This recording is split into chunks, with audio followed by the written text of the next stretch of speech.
Kajian ilmiah.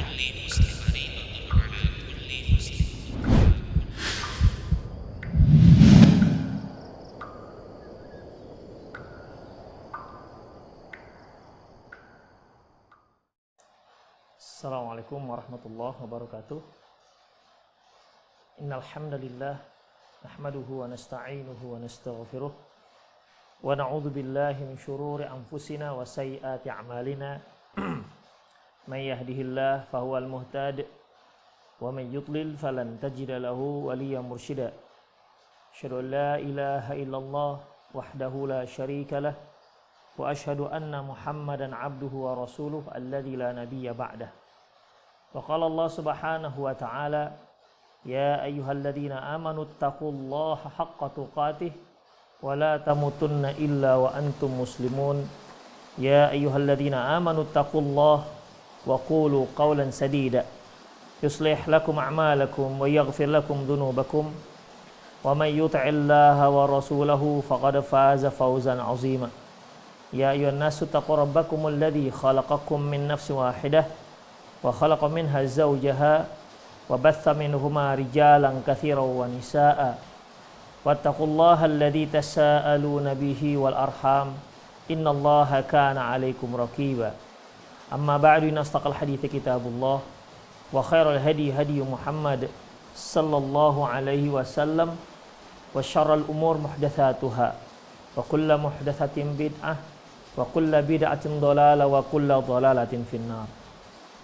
Kaum muslimin, kaum muslimat, para pemirsa Rosat TV dan para pemirsa Radio Medan Mengaji dimanapun Anda berada.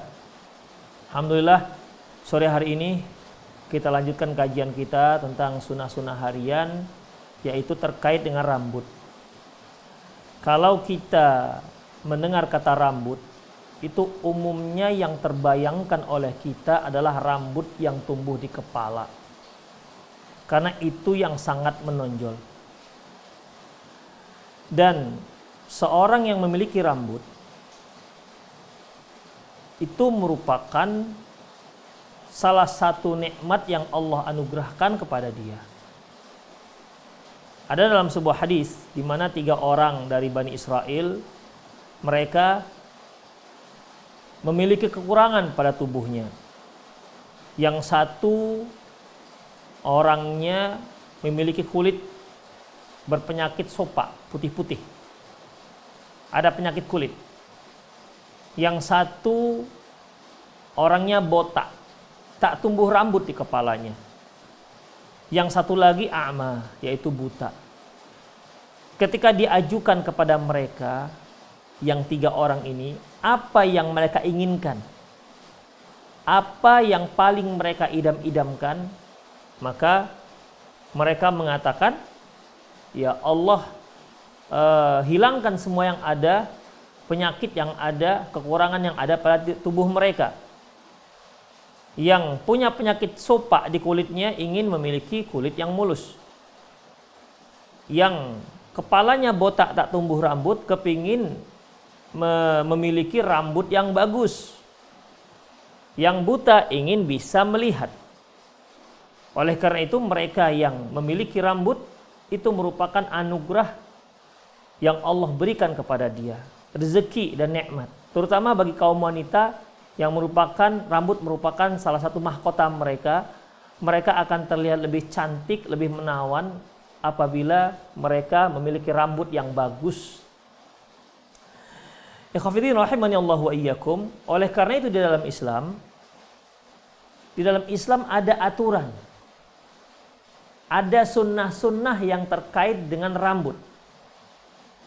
Terutama rambut di kepala. Ya, terutama rambut yang di kepala. Nanti juga akan kita bicarakan rambut-rambut yang lain.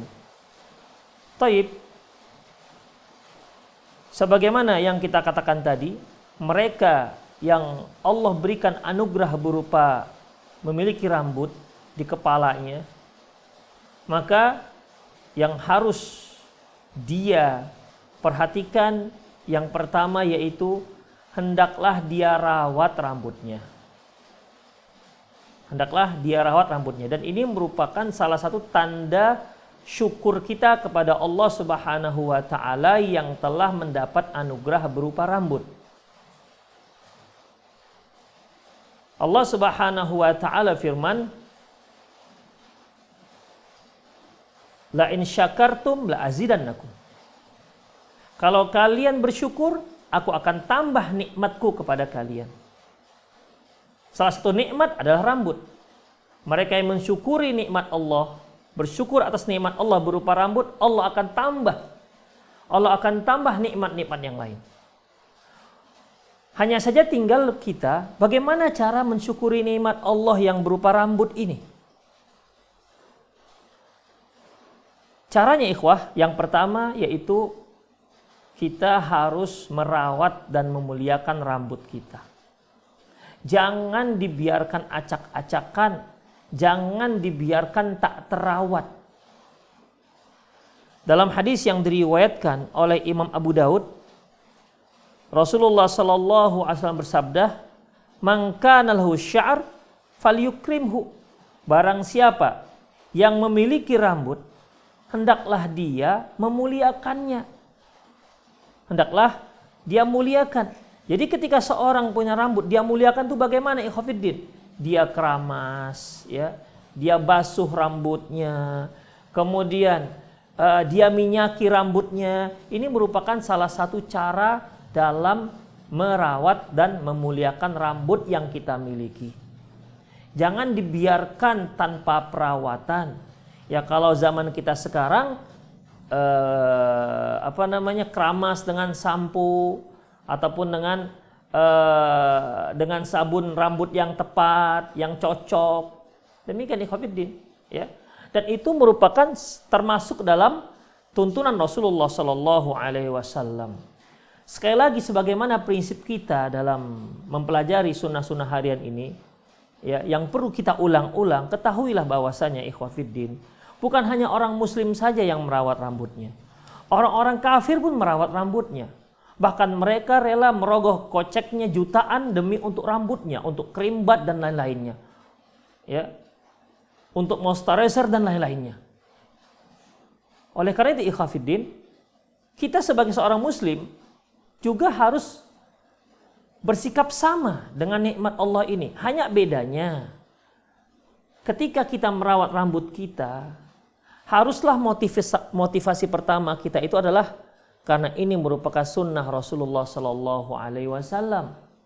Ya, bukan hanya sekedar kebutuhan, tapi yang pertama kita lakukan motivasinya, niat yang pertama yaitu karena ini merupakan sunnah Rasulullah Sallallahu Alaihi Wasallam. Ya, bukan hanya kebutuhan sehari-hari. Karena apa? Kalau kita melakukan itu karena ini merupakan sunnah Rasulullah, maka ketika kita merawat rambut kita, kita memiliki nilai ibadah di sana. Ada pahala yang di sana yang diberikan Allah Subhanahu wa taala. Demikian ikhwatiddin rahimani Allahu wa iyyakum.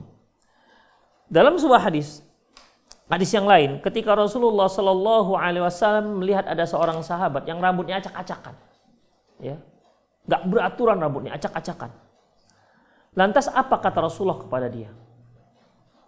Ama kana yajid hadza ma yusakkiru bihi sya'ruh. Apakah orang ini nggak punya sesuatu yang bisa merapikan rambutnya? Ini pertanyaan ingkar. Mengingkari kondisi si orang tersebut. Artinya apa? Kenapa kamu tidak merawat rambutmu? Kenapa kamu nggak memperhatikan rambutmu? Kamu biarkan acak-acakan. Demikian. Itu menunjukkan bahwasanya Rasulullah tidak suka dengan seorang yang punya rambut tapi tidak dirawat. Kemudian ikhwatiddin rahimani Allah wa iyyakum. Dalam hadis yang lain, ya, hadis ini diriwayatkan disahihkan oleh Syekh Albani, di mana kana Rasulullah sallallahu alaihi wasallam yadkhul masjid. Rasulullah sallallahu alaihi wasallam masuk masjid, fadakhala rajulun tha'ira ra's. masuklah seorang laki-laki rambutnya acak-acakan. Walihyah, juga jenggotnya acak-acakan, enggak disisir. Fa asyara ilaihi Rasulullah sallallahu alaihi wasallam biyadihi. Lantas Rasulullah SAW mengisyaratkan ke orang tersebut dengan tangannya, an akhrij, keluarkan orang ini. Disuruh keluar dari masjid. Ka'annahu ya'ni islah ra'si sya'r ra'si wa lihyatihi. Fa fa'ala rajul. Seolah ya laki-laki itu memahami bahwasanya beliau menyuruh orang ini untuk memperbaiki, untuk merapikan rambutnya dan jenggotnya. Bayangkan ikhwatiddin. Ya. Jadi ketika laki-laki ini masuk masjid, ketika Rasulullah SAW masuk masjid, kemudian masuk pula seorang laki-laki yang rambutnya acak-acakan, jenggotnya acak-acakan, kata keluar, begitu. Dia suruh keluar, suruh rapikan rambut dan jenggotnya. Masya Allah. Summa roja'a, setelah dia rapikan rambutnya, dia rapikan jenggotnya, summa roja'a, dan dia kembali masuk. Faqala Rasulullah sallallahu alaihi wasallam, lantas Rasulullah sallallahu alaihi wasallam bersabda, "Hadza khairun min ayyatiya ahadukum tha'ira ra'si ka'annahu syaitan." Yang begini kan lebih baik ketimbang salah seorang kalian datang dengan rambut acak-acakan seperti setan. Insyaallah kan. Jadi ikhwah, ya, prinsip Islam itu rapi. Jangan ada seorang pun di antara kita yang menisbatkan kepada Islam sesuatu yang sifatnya tak rapi, acak-acakan, tidak teratur, jorok, kotor. Tidak ada Islam pernah mengajarkan seperti ini. Sekali lagi, tidak ada Islam mengajarkan untuk hidup kotor, acak-acakan, tidak bersih, tidak teratur. Ya, itu bukan dari syariat Islam. Kalau ada yang mengatakan Islam itu yang nggak penting dengan dunia sehingga rambutnya acak-acakan, bajunya kotor, ini orang telah berdusta atas nama Islam. Rasulullah tidak pernah mengajarkan seperti itu. Coba bayangkan ikhwatiddin, ya, sampai seperti ini Rasulullah mensikapi orang ini. Kamu keluar, sampai kamu bersihkan dahulu, rapikan dahulu rambutmu dan jenggotmu. Demikian sampai Rasulullah katakan, kalau kamu seperti itu tadi, itu seperti setan, kata Rasulullah Sallallahu Alaihi Wasallam. Jadi intinya, ikhwah, untuk poin pertama yang perlu kita perhatikan bahwasanya hendaklah seorang muslim itu memuliakan rambutnya, bersihkan rambutnya, sisir rambutnya, keramasi rambutnya. Kalau dia punya minyak, minyaki rambutnya. Karena memang Rasulullah Sallallahu Alaihi Wasallam suka meminyaki rambut, ya. Rasulullah sallallahu alaihi wasallam suka beliau meminyaki rambutnya.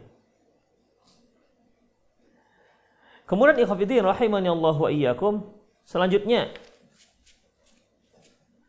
ketika kita diperintahkan untuk memuliakan rambut, bukan pula berarti kita menghabiskan waktu kita untuk rambut.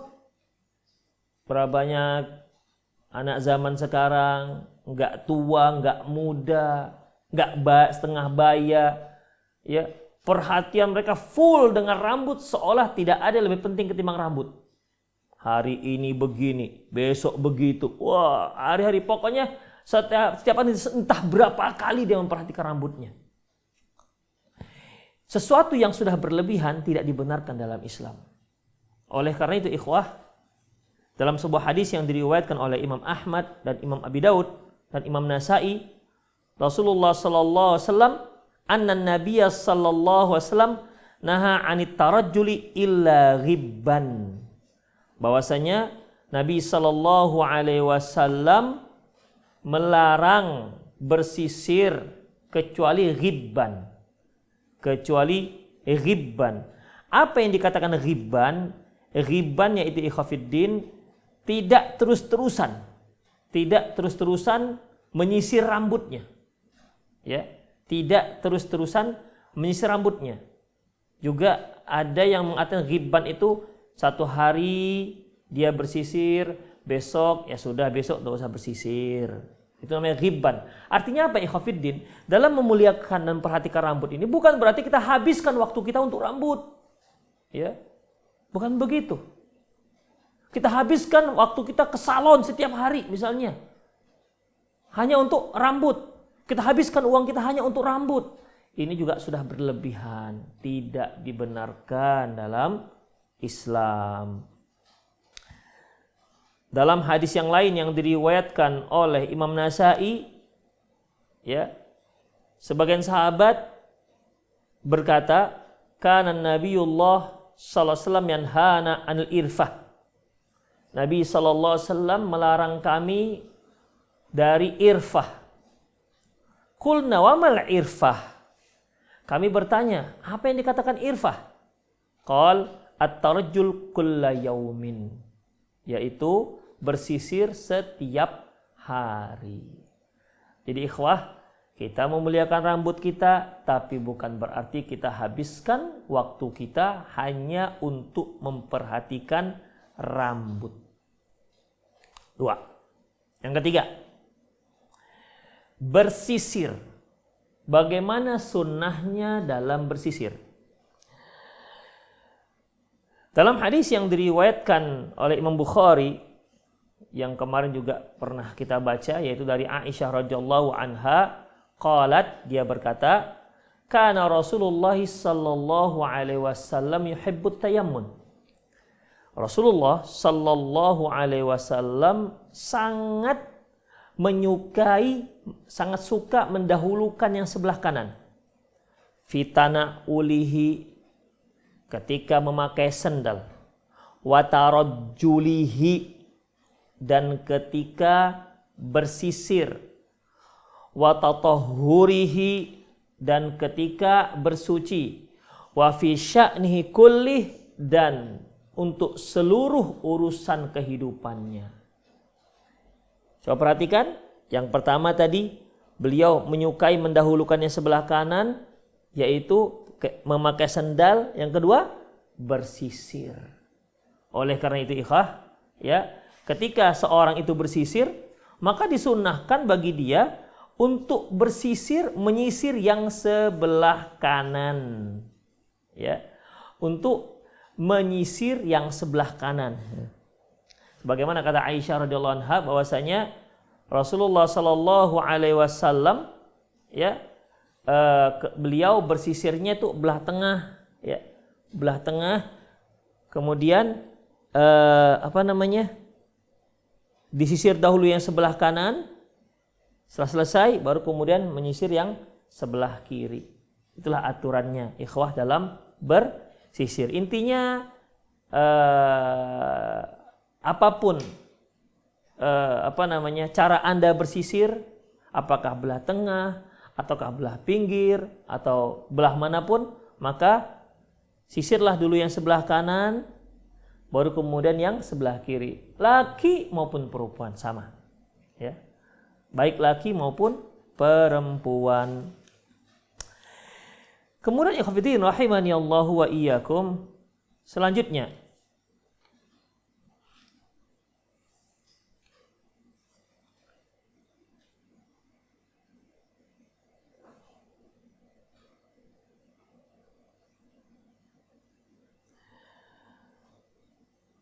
selanjutnya ikhwah, dalam hadis yang diriwayatkan oleh Imam Muslim dari Anas bin Malik,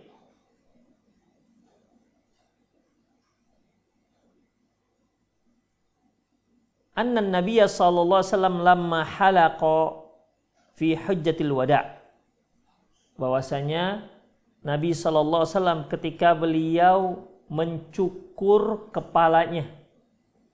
Ini salah satu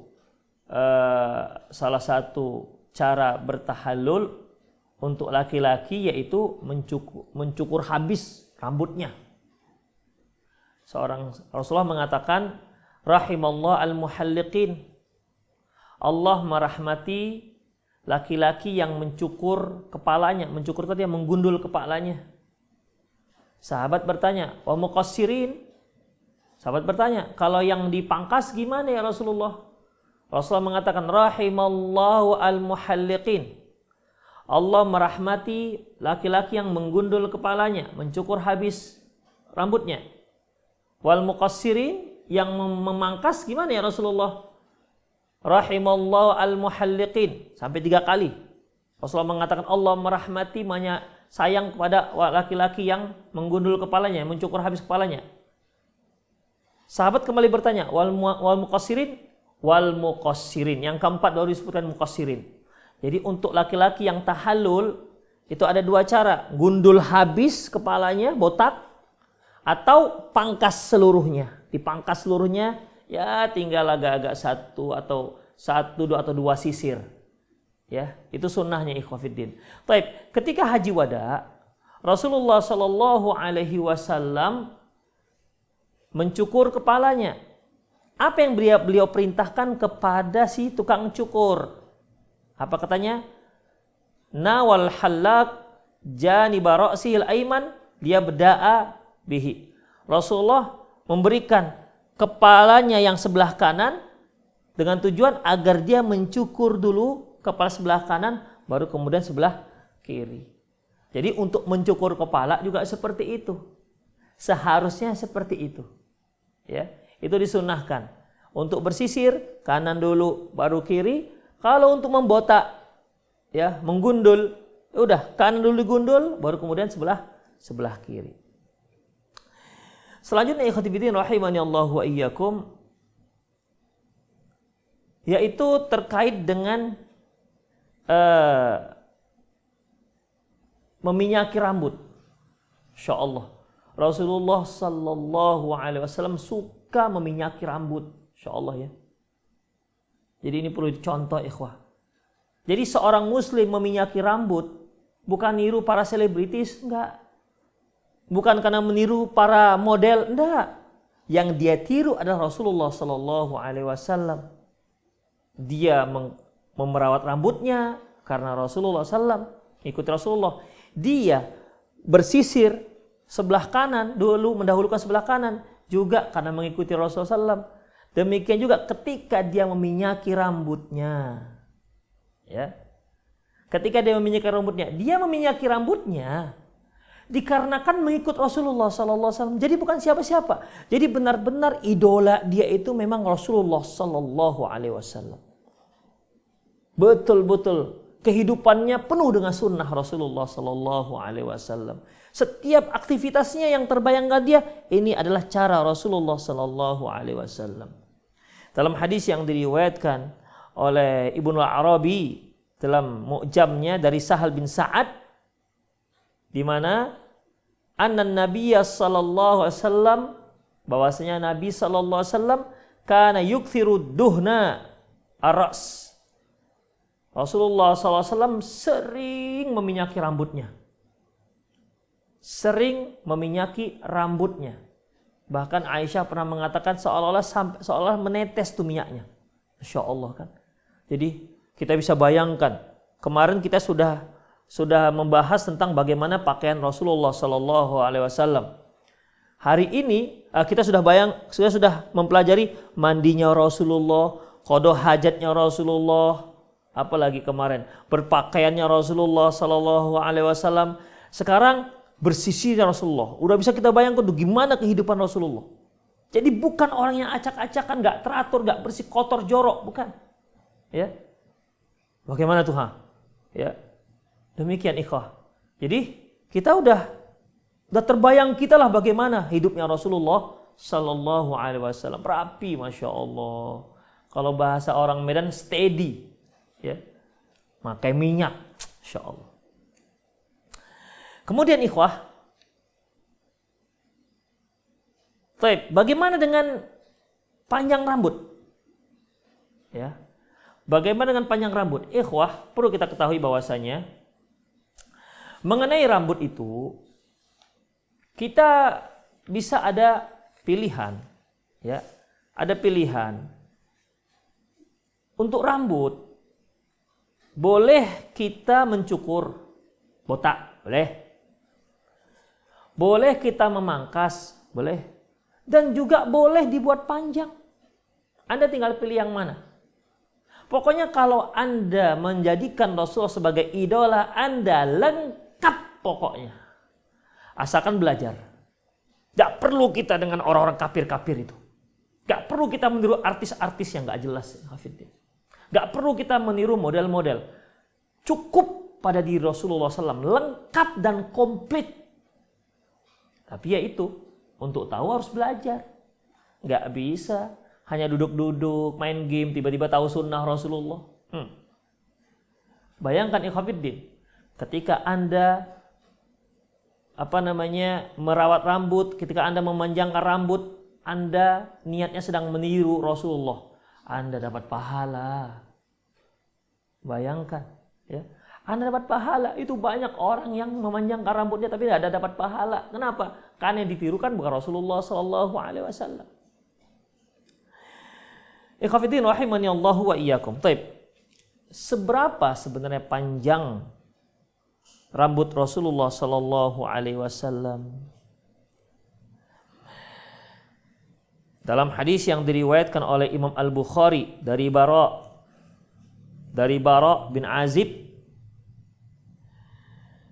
kana Rasulullah sallallahu alaihi wasallam lahu sya'r yablughu syahmata udhunaih. Nabi sallallahu alaihi wasallam pernah memelihara rambut sampai ini nih. Sampai panjangnya seujung apalah namanya ini. Ujung telinga nih ya namanya. Ini ujung telinga ini. Segitulah rambut Rasulullah panjangnya. Hadis ini diriwayatkan oleh Imam Bukhari dan Muslim. Kemudian dalam hadis Imam Bukhari dari Anas bin Malik radhiyallahu anhu, kana yadribu sya'ra Rasulullah sallallahu alaihi wasallam mangkibaih. Rasulullah SAW pernah juga memelihara rambut sampai ke bahu. Nih, jadi panjang tuh sampai bahu. Ya. Kalau Anda mau meniru punya rambut panjang sampai bahu, boleh. Tapi ingat, dirawat, disisir, jangan macam setan. Ya. Demikian, sampai bahu. Kemudian dari Aisyah radhiyallahu anha, dia mengatakan, kana sya'ra Rasulillah sallallahu alaihi wasallam fawqa wafrati dunal jammah. Rasulullah sallallahu alaihi wasallam rambutnya itu pernah di atas bahu, di bawah telinga. Jadi nih, pertengahan di sini nih. Di atas bahu, di bawah telinga. Nih, waf. Di sini nih, pertengahan. Jadi dalam masalah ini ikhwah, ya, silahkan. Antum mau pilih yang mana? Mau pilih yang mana? Mau botak? Silahkan. Ya, mau botak silahkan. Mau rambut pendek silahkan. Mau rambut panjang silahkan. Tetapi ingat, jangan melebihi bahu. Karena kalau sudah melebihi bahu, itu menyerupai rambut perempuan. Nanti kita bahas. Demikian ikhwah. Makanya ya, tinggal antum pilih. Tapi perlu kita ketahui bahwasanya Rasulullah Shallallahu Alaihi Wasallam menggundul rambutnya itu di saat beliau umroh, di saat beliau haji, begitu. Tapi kalau para pemirsa punya keperluan, mungkin kutuan dia misalnya. Baru ini dia mendengar sunnah Rasulullah begitu. Biasanya nggak pernah ngerawat rambutnya. Kutuan, banyak sekali peliharaan di rambutnya. Akhirnya dia perlu untuk menggundulnya. Apakah boleh? Boleh, silahkan. Ya, tidak masalah, boleh. Tapi ingat, menggundul rambut hanya untuk laki-laki. Mama-mama nggak boleh menggundul rambutnya. Ya, nggak dibolehkan. Berarti dia kalau dia gundul rambutnya, dia menyerupai kaum laki-laki. Apalagi yang terkait dengan rambut? Ikhwah, dalam hadis yang diriwayatkan oleh Imam Abi Daud dan Imam Tirmidzi dari Ummu Hani, dia mengatakan bahwasanya qadima Rasulullah SAW ila Mekah. Nabi SAW datang ke Mekah. Walau arba'u ghadair. Beliau masuk ke Mekah dengan memiliki 4 kepangan, arba' ghadair.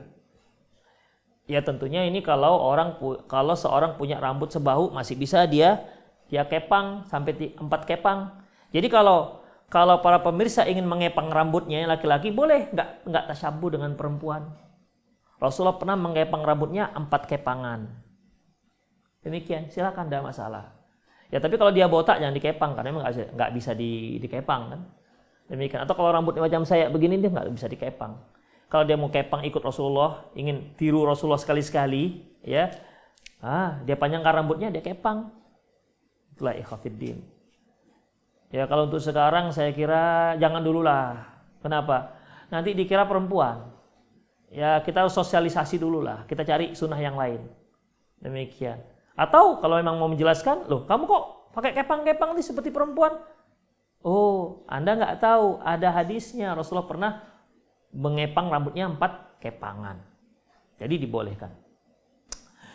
Kemudian ikhwafiddin, rahimanallahu wa iyyakum, selanjutnya masih terkait dengan masalah rambut, yaitu Rasulullah Shallallahu Alaihi Wasallam menyisir rambut ataupun kalau kita itu kan suka belahan rambutnya, ada belah tengah, ada belah pinggir, ada yang memang menyisirnya itu ke bawah semua sampai ada poninya.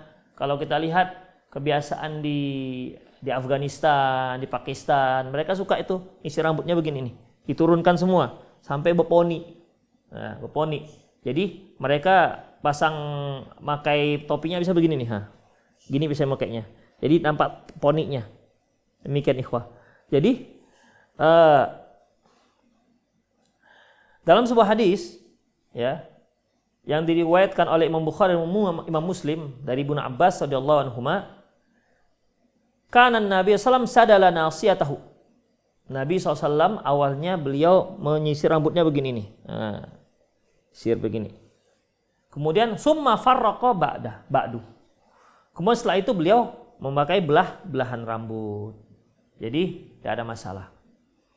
Dalam hadis yang diriwayatkan oleh Imam Abi Daud, Ibnu Majah dari Aisyah radhiyallahu anha, kuntu idza aradtu an ufarriqa ra'sa Rasulullah sada'tul farqa min yafukhahu.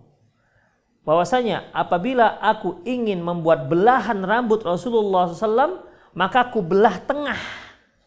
Maka aku buat belah tengah. Makanya belah rambut Rasulullah itu tengah. Ya, belahan rambut Rasulullah sebelah tengah. Begitu. Jadi ketika habis sisir kanan dulu.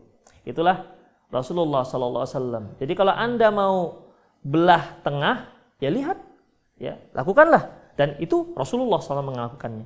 Kalau Anda sengaja melakukan belah tengah karena mengikut Rasulullah, maka Anda dapat pahala. Ya, karena mengikut Rasulullah Sallallahu Alaihi Wasallam. Selanjutnya ikhwah,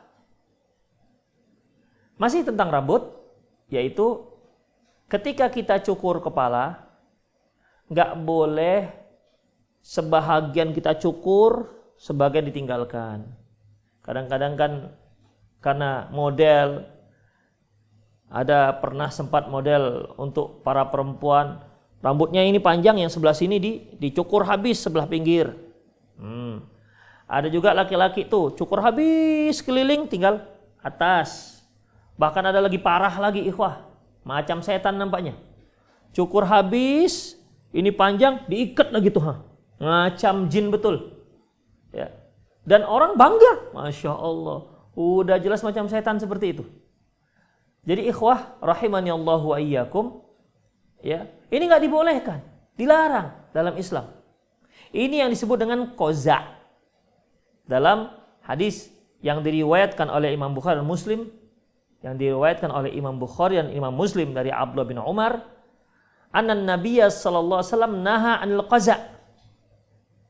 Nabi sallallahu alaihi wasallam melarang pangkas qaza.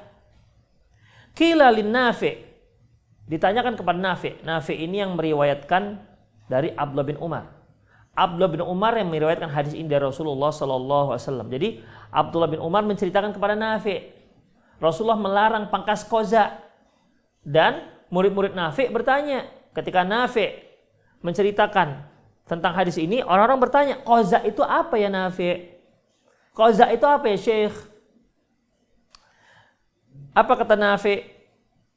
Ayyahliqa min ra'si sabiyin makan wa yatrukul makan, yaitu mencukur kepala bayi sebahagian digundul, sebahagian lagi dibiarkan. Ya kan ada kan bayi yang seperti itu. Dulu kan ada yang namanya pangkas batok kelapa tuh, ya pangkas batok kelapa. Jadi yang sebelah sininya tuh panjang, yang pinggirnya semua digundul. Demikian. Dan di sini Imam Nafi' hanya mengkaitkan dengan anak kecil. Tetapi Allahu a'lam bishawab, ini terkait dengan baik anak kecil maupun orang dewasa. Dalam hadis yang lain yang diriwayatkan oleh Imam Ahmad dan Imam Abi Daud, masih dari Abdullah bin Umar radhiyallahu anhuma, annahu sallallahu alaihi wasallam ra'a sabiyan qad halaqa ba'dha sya'ri ra'sih wa taraka ba'dahu. Bahwasanya annahu ra'a sabiyan qad huliqa ba'du sya'ri ra'sih. Nabi sallallahu alaihi wasallam melihat seorang anak kecil, ya anak kecil, di mana sebahagian rambutnya dicukur, wa turika ba'duh, sebagian lagi dibiarkan, enggak dicukur. Fanahahum an dzalik. Lantas Rasulullah melarang para sahabat melakukan seperti itu. Rasulullah melarang sahabat mangkas anak mereka seperti itu. Wa qala ihlaquhu kullah au utrukuhu kullah. Kalian cukur semua atau kalian tinggalkan semua. Demikian ikhwatiddin. Itu poin berikutnya. Ya. Selanjutnya ikhwah, mengenai rambut kita ini, yaitu tidak boleh pangkas atau cukur menyerupai orang kafir. Gak dibolehkan. Karena termasuk hadis secara umum. Hadis ini diriwayatkan oleh Imam Ahmad dan lain-lainnya dari Abdullah bin Umar. Man tashabbaha biqaumin fahuwa minhum. Barang siapa yang menyerupai suatu kaum, maka dia termasuk mereka. Kan banyak kita lihat tuh potongan-potongan rambut orang-orang kafir, ya. Tidak boleh meniru-niru pangkasnya orang kafir. Ada tuh kita lihat, ada yang di kepalanya ya, agak digundul begitu. Kemudian seperti dia buat gambar begitu di belakang kepalanya nih. Ada gambar kepala orang lah, kadang-kadang gambar monyet lah. Atau kadang-kadang ada juga yang banyak sekali ini apa namanya? Parit-parit yang ada di kepalanya itu loh, ada seperti ya cukurannya itu loh. Seperti dibatik-batik juga kepalanya. Khafidin ini enggak dibolehkan. Ya, enggak dibolehkan. Apalagi waktu kemarin musim pemilihan umum. Wah, itu kepalanya dicukur, kemudian ditinggalkan singkatan partainya. Ini enggak dibolehkan, ikhwah. Ya. Ini meniru orang kafir, tidak dibolehkan. Cara seperti ini tidak dibolehkan dalam Islam. Man tasyabbaha biqaumin fahuwa minhum. Barang siapa yang menyerupai satu kaum, maka dia termasuk mereka. Kemudian yang enggak dibolehkan lagi apa, ikhwah? Yaitu laki-laki tidak boleh menyerupai rambut perempuan. Perempuan tidak boleh menyerupai potongan rambut laki-laki. Karena rambut Rasulullah itu sebahu, berarti perempuan tidak boleh rambutnya sampai bahu. Harus lebih panjang dari bahunya. Laki-laki juga begitu. Karena Rasulullah paling panjang sebahu, maka ukuran standar rambutnya laki-laki paling panjang sebahu. Tidak boleh melebihi bahu. Kalau sudah melebihi bahu, maka dia telah menyerupai laki-laki. Makanya perempuan tidak boleh dia cukur seperti ini, pangkas seperti ini, karena udah menyerupai laki-laki. Demikian. Ya kan ada juga kita lihat para kaum wanita, ya dia pangkasnya seperti pangkas laki-laki. Dan itu nggak dibolehkan. Apa hukumnya? Hukumnya haram. Bahkan ini termasuk salah satu dosa besar. Mengapa demikian, ikhwah? Karena terlaknat yang melakukan seperti ini. Rasulullah Shallallahu Alaihi Wasallam bersabda dalam sebuah hadis yang sahih, la'anallah al-musyabbihina bin nisa wal musyabbihati bir rijal. Allah melaknat laki-laki yang menyerupai kaum wanita dan kaum wanita yang menyerupai kaum laki-laki. Potongan rambut khusus laki-laki tidak boleh ditiru oleh perempuan. Dan potongan rambut khusus perempuan tidak boleh ditiru oleh kaum laki-laki. Kalau mereka meniru lawan jenisnya, maka dia jatuh pada laknat Allah Subhanahu wa taala. Dan salah satu tanda dosa besar yaitu di sana ada kalimat melaknat orang yang melakukannya. Jadi jelas dosanya, enggak dibolehkan, ya. Tidak dibolehkan laki-laki menyerupai rambut perempuan dan perempuan menyerupai potongan rambutnya menyerupai potongan rambut laki-laki. Selanjutnya apalagi ikhwah, ya. Selanjutnya yaitu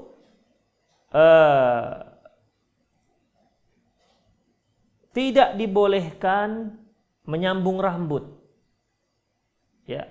Laki-laki perempuan sama. Apa pernah laki-laki nyambung rambut? Enggak, karena dia mau acting kan.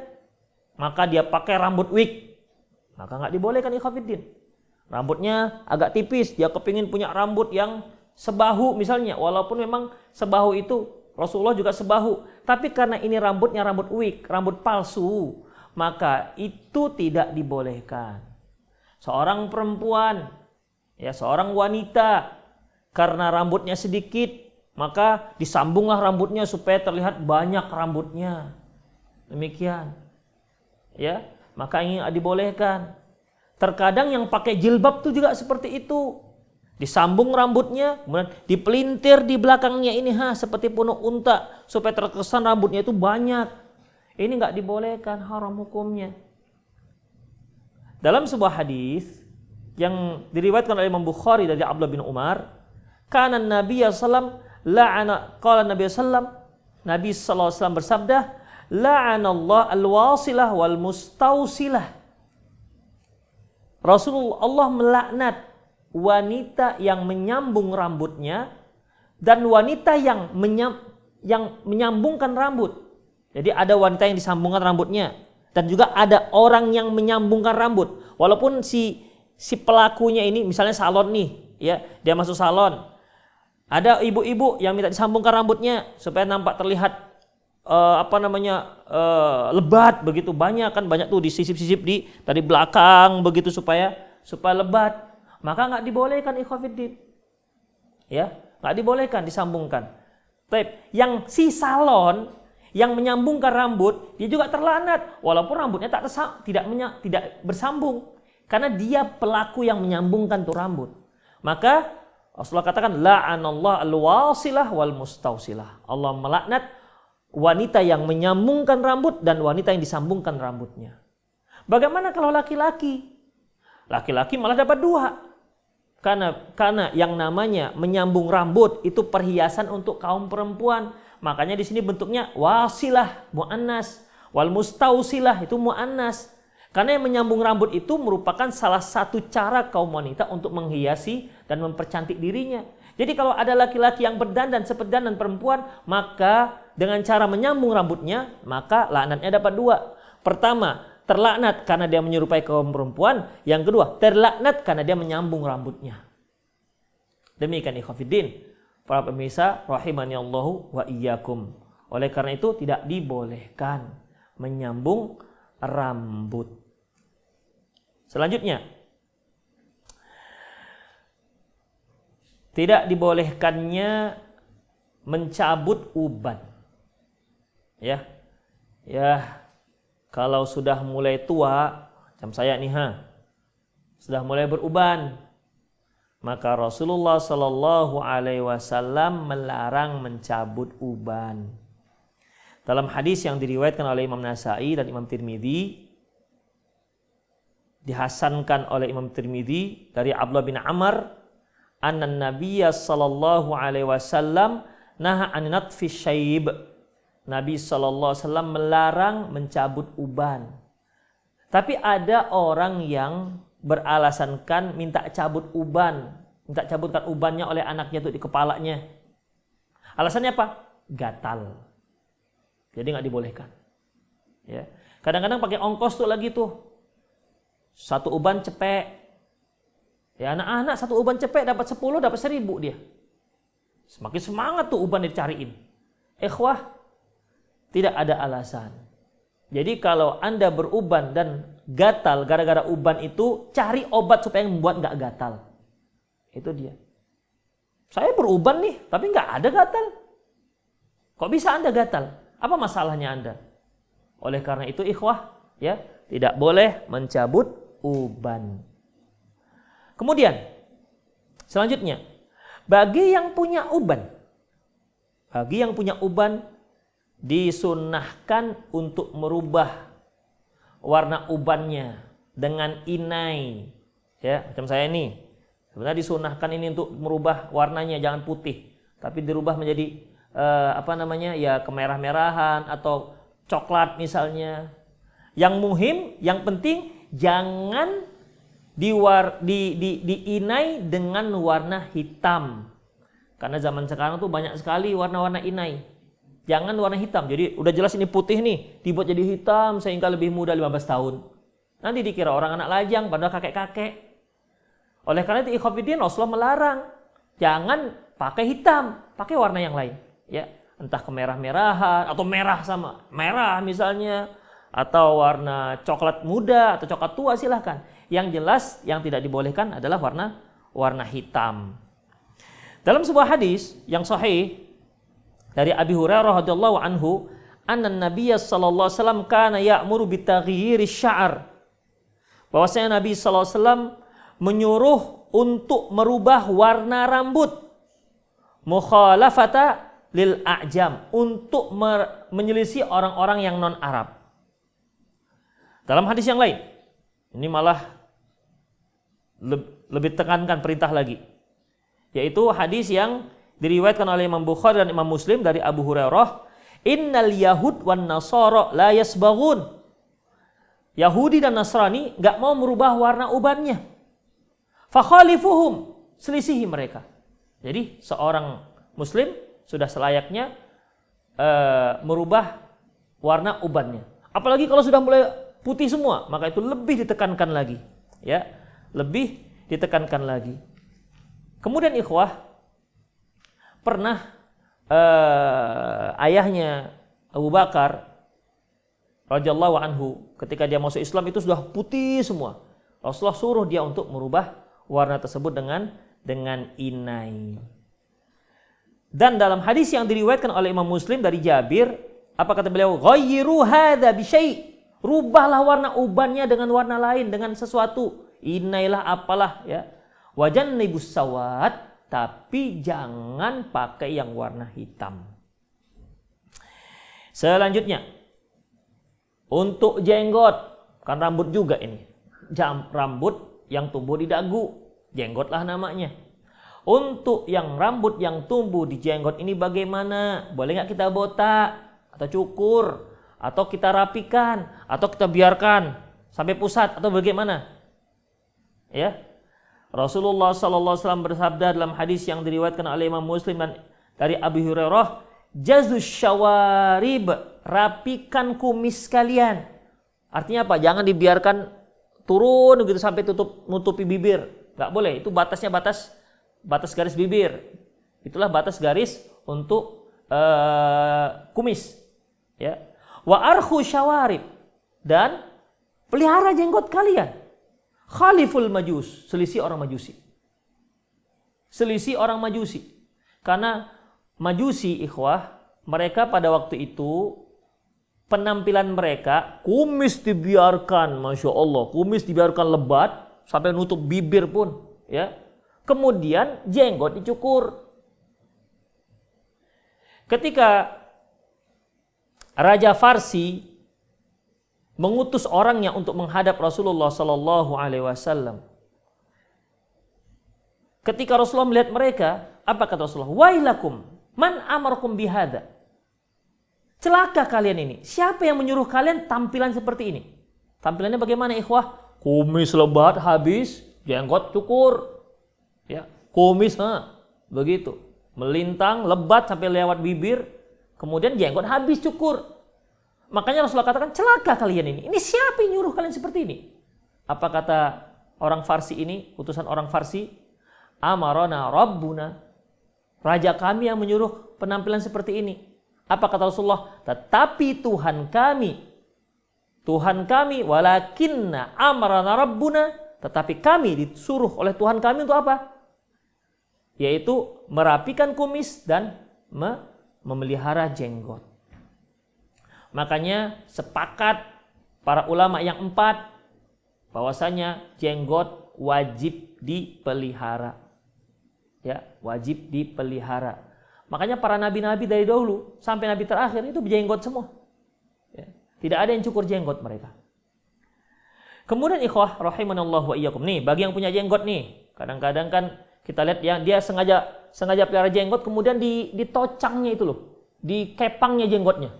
Jadi macam begini nih. Begini jadinya jenggotnya. Begini. Ikhwah, ini enggak dibolehkan dalam Islam. Ya, tidak dibolehkan. Dalam hadis yang diriwayatkan oleh Imam Abi Daud dan Imam Nasa'i dari Ruwaifi', anna Nabiyya sallallahu alaihi wasallam qala, bahwasanya Nabi sallallahu alaihi wasallam bersabda, "Ya Ruwaifi', la'allakal hayat satatulu bik ba'di." Wahai Ruwaifi', semoga setelahku wafat nanti usiamu masih panjang. Fa akhbirin nas, kasih tahu orang-orang, annahu man aqada lihyatahu, bahwasanya barang siapa yang memelintir jenggotnya seperti ini, ya, mengkepang jenggotnya, awistanja biraji dabbah, atau dia istinja dengan kotoran hewan, au azam atau tulang, fa inna Muhammadan bari'um minhu, kasih tahu mereka Muhammad berlepas diri dari orang itu. Dan ini tandanya dosa besar, ikhwah. Tanda dosa besar itu 4. Pertama, adanya laknat di situ. Yang kedua, Rasulullah mengatakan bahwasanya dia atau Allah berlepas diri dari si pelaku. Yang ketiga, adanya ancaman di dunia, hukuman seperti hukuman rajam, potong tangan. Yang keempat, yaitu adanya ancaman azab khusus nanti di akhirat kelak. Kemudian ikhwah rahimanallahu wa yang terakhir yaitu merapikan kumis. Merapikan kumis. Dalam hadis yang diriwayatkan oleh Imam Ahmad dari Zaid bin Arqam, Rasulullah bersabda, "Man lam ya'khudh min syaribi falaysa minna." Barang siapa yang tidak merapikan kumisnya, maka tidak termasuk kami. Hanya para ulama khilafiyah di sini tentang kumis. Apakah kumis itu dirapikan seperti ini ataukah dicukur habis? Ya. Apakah dicukur habis? Kalau Imam An-Nawawi rahimahullah, beliau mengatakan ya dicukur. Tapi Imam Malik tegas mengatakan bahwasanya yang mencukur kumis bid'ah. Imam Malik mengatakan yang mencukur kumis itu bid'ah. Karena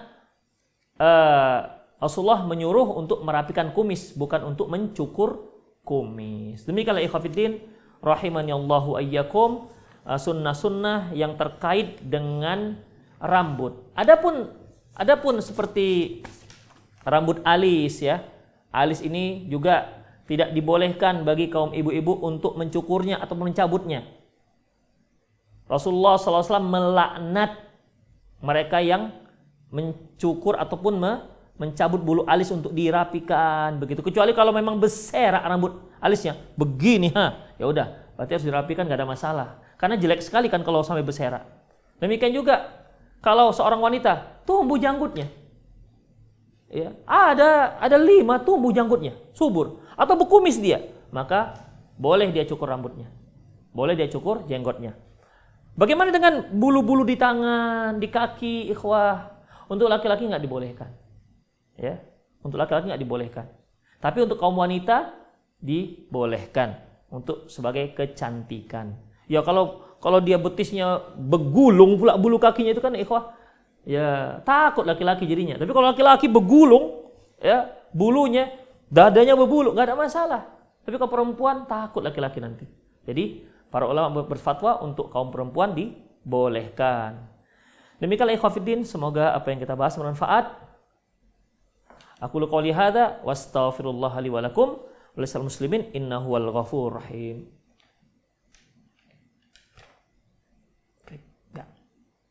Baik, bagi ikhwah, para hadirin, para pemirsa yang mau bertanya silahkan ke pesan singkat 0895 6113 27778. Bagi siapa yang ingin bertanya silahkan di pesan singkat 0895 6113 2778. Baik, ada pesan yang masuk. Assalamualaikum Ustadz, apa hukumnya mengkeriting rambut?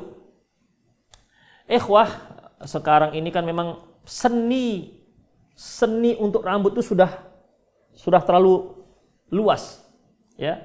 Mengkeriting rambut, yang keriting dari lahir bisa diluruskan, yang lurus bisa dikeritingkan. Demikian. Apalagi istilah sekarang banyak sekali ya. Ada yang haircut lah, hair mask lah, ada yang bleaching lah, ada yang blow in lah, yang blow out lah, yang rebonding lah. Baik, ikhwatiddin rahimani Allah wa iyyakum. Apa hukumnya mengkeriting rambut? Rambut yang lurus dikeritingkan atau rambut yang keriting diluruskan atau dirombonding, istilah para ibu-ibu. Dalam masalah ini ikhwah, Syekh Muhammad Shalih Fauzan mengeluarkan fatwanya, apabila dia mengkeritingkan rambut yang lurus atau meluruskan rambut yang keriting, ya, untuk menambah kecantikan dia di hadapan suaminya atau mungkin permintaan suami, itu dibolehkan selama tidak dipamerkan ke depan orang-orang yang bukan mahram. Itu dia, ya. Selama bukan untuk dipamerkan ke depan orang-orang yang bukan mahram. Apalagi kalau permintaan suami, maka dibolehkan.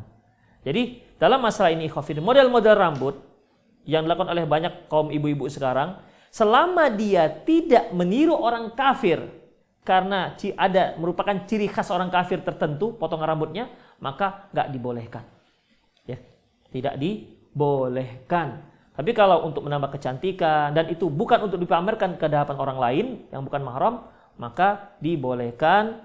Apalagi kalau memang permintaan suami supaya dia melihat ingin dia lihat istrinya lebih cantik dengan rambut yang lebih lurus misalnya. Anda juga ikhwah fiddin, kalau antum ingin istri antum cantik, ingin diluruskan rambutnya, kasih duitnya, perawatan rambutnya, krimbatnya begitu.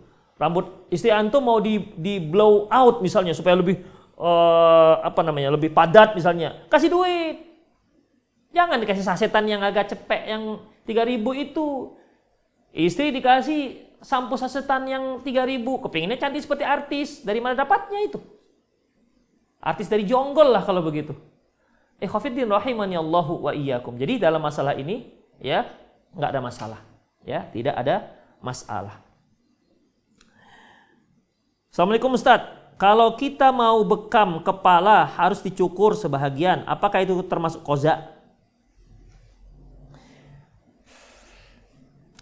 Kalau memang harus seperti itu, ya, karena kalau ada bekam di kepala tuh ya, ada bekam di kepala kemudian dicukur sedikit untuk tempat bekam, itu kan jadi sebagian dicukur, sebagian lagi ditinggal. Apakah termasuk qadha? Insyaallah, pertanyaan bagus. Ikhwah, dalam masalah ini dibolehkan karena untuk kebutuhan berubat, ada kebutuhan dan ada tujuan manfaatnya, bukan sekedar model. Dan Imam An-Nawawi rahimahullah dalam kitab Syarah Sahih Muslim juga beliau berfatwa seperti ini. Kalau kata beliau lebih kurang begini loh dalam bahasa Indonesianya, kalau dia mencukur sebagai rambutnya untuk perobatan maka dibolehkan. Allahu alam bissawab.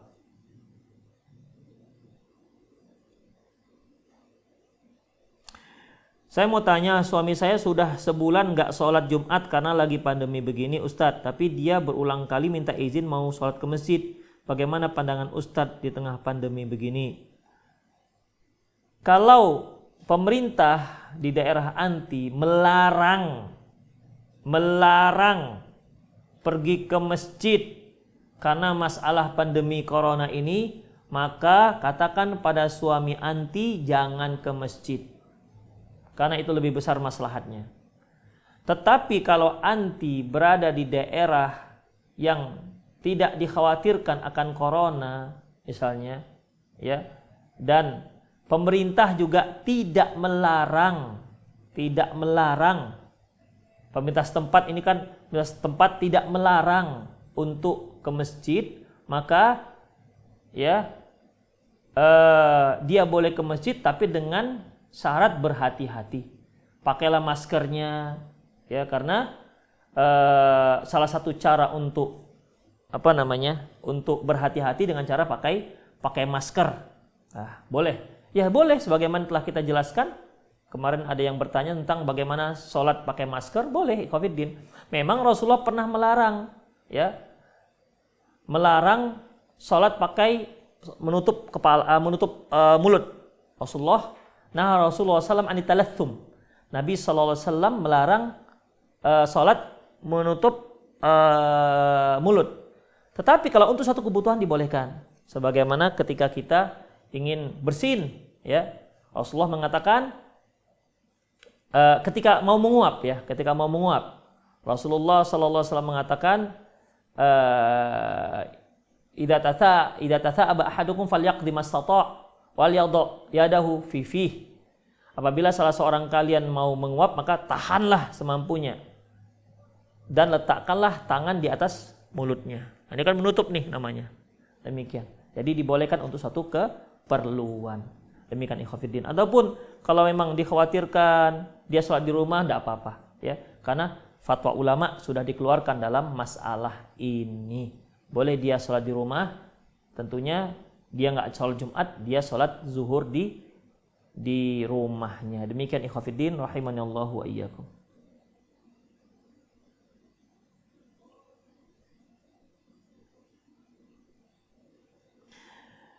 Assalamualaikum Ustadz Afwan. Ustadz, beda dari tema. Apakah termasuk syirik apabila kita memiliki keyakinan bahwasanya manusia yang bisa mengampuni dosa kita? Manusia bisa mengampuni dosa kita. Manusia itu tidak mengampuni dosa. Manusia itu bisa memaafkan kesalahan temannya. Yang mengampuni dosa itu Allah Subhanahu wa taala.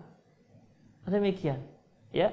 Jadi kalau ada kesalahan terhadap temannya, mungkin dia pernah pukul temannya, mungkin dia pernah mencaci maki temannya, mungkin dia pernah menggibahi temannya, ya, maka dia datang minta maaf. Dia minta maaf. Dan dia boleh memaafkan. Jadi bukan pengampunan dosa. Ketika dia maafkan temannya tersebut atas kesalahan yang pernah dia lakukan terhadap dirinya, maka otomatis Allah pun akan memaafkan orang tersebut. Jadi sebenarnya yang mengampunkan dosa itu hanya Allah Subhanahu wa taala, bukan kita. Makanya istighfar itu hanya kepada Allah. Astagfirullah, ya, astagfirullah. Manusia hanya memaafkan kesalahan orang terhadap dirinya, dan itu hak dia. Kalau dia katakan saya nggak mau maafkan, maka itu hak dia.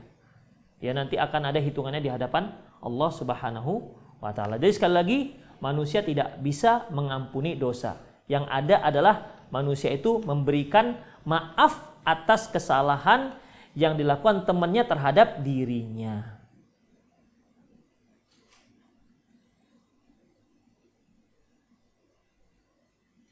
Baik, ikhwatiddin rahimanallahu wa iyyakum, semoga bermanfaat. Lebih dan kurang maaf, kita akhiri kajian kita. Subhanakallahumma wa bihamdik, asyhadu an la ilaha illa anta, astaghfiruka wa atubu ilaik. Wa sallallahu ala nabiyina Muhammad wa ala alihi wa ashabihi ajma'in. Wa akhiru da'wana alhamdulillahirabbil alamin. Jangan lupa jaga jarak, jauhi kerumunan, dan di rumah saja. Assalamualaikum warahmatullahi wabarakatuh.